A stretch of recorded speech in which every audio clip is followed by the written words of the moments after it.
So in this lecture, we are going to talk exclusively on ECG and echocardiogram, and these investigations are very, very important in the diagnosing hypertension as well as the understanding the complications of hypertension. They may also give you a clue regarding the comorbid conditions in hypertension, and they help enormously in the management of hypertension. So that's why we are going to see exclusively the electrocardiographic changes and echocardiographic changes in hypertension.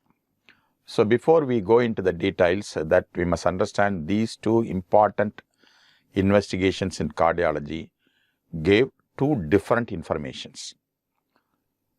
As you know, the heart is a pump, is going to pump the blood outside the heart, and it needs a mechanical energy or a mechanical property, and it needs an electrical property.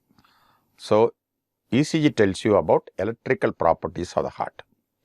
It tells you that where the electrical current is produced for the heart, at what frequency it is produced, and what pathway this current is traveling or this impulse is traveling, and what speed it is traveling, and whether it is reaching the appropriate place at the right time, whether the appropriate place is responding to this current correctly.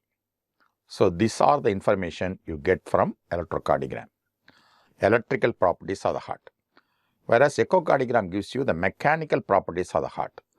They tell you how the heart is contracting and relaxing, what are the chamber sizes, what are the valve movements, and whether the valves are getting obstructed or leakage, and whether the obstruction is, what is the severity of the obstruction, and what are the intracardiac pressures.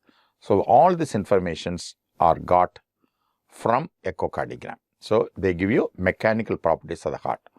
To say the heart is normal, you have to demonstrate both electrocardiogram is normal as well as echocardiogram is normal. Then only the heart is normal. Don't ever interpret these two investigations without the clinical details.